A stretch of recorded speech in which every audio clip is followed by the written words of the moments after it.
ሰላም ሰላም፣ እንዴት ናችሁ? እንዴት ሰነበታችሁ?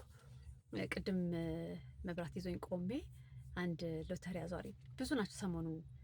አሁን ነው መሰለኝ ይሄ 50 ሚሊዮን የሚለው ነገር የወጣው ብዙ ናቸው እና አንዱ እኔ ጋር መጥቶ ግዥኝ በቃ እጣሽ ድልሽ ምናምን በጣም የሚሉት ነገር አላቸዋል። እንደዛ እያለ ለማመነኝና አይ ይቅርታ አልገዛም ምናምን አልኩት።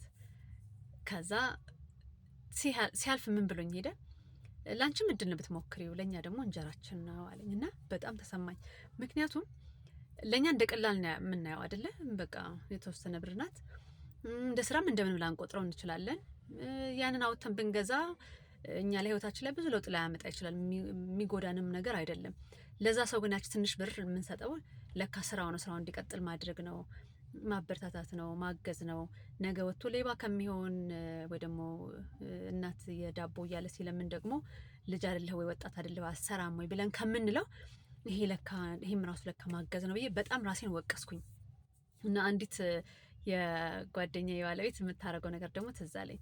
እሷ ሶፍት ግዢን ብላ አንድ ሴት ስትመጣ እሷን ትገዛና ሌላ ደግሞ ባዶ እጇን ሆና ለምትለምነው ደግሞ ያን ሶፍት ሰጣትና እንድትሸጠው ደግሞ እና እንድትሰራ ደግሞ ታበረታታለች። እና እንደዚህ አይነት ነገሮችን እያሰብን የምናሳልፈው ሰንበት ይሆንላችሁ ለማለት መጣሁና እግረ መንገዴን ምቾት ሚዲያና ኢቨንት ምቹ ቢዝነስ ኮኔክት የሚል ቢዝነስ ቱ ቢዝነስ ኔትወርኪንግ ናይት አዘጋጅቷል እና የካፒታል ሆቴል ነው የተዘጋጀው። የትኛውም ሴክተር ላይ ያላችሁ ቢዝነስ ያላችሁ የቢዝነስ ኦነሮች የሆናችሁ በሙሉ የምትገኙበትና በጣም ሚስ ልታደርጉት የማይገባችሁ ኢቨንት ነው።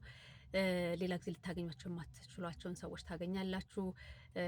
በጣም በጣም እንደው መቼ ላገኘው ይሄን ሰውዬ ላገኘው እችላለሁ፣ ይሄን ሰውዬ የሚያውቀው ሰው እንደው ባገኘው የምትሉትን ሰው ሁሉ ልታገኙ ትችላላችሁ። ለመመዝገብ 0961 07 10 07 እዚህ ላይ ቁጥሩን አስቀምጥላችኋለሁ። ተመዝገቡ። የካቲት 19 ነው እንዳያመልጣችሁ።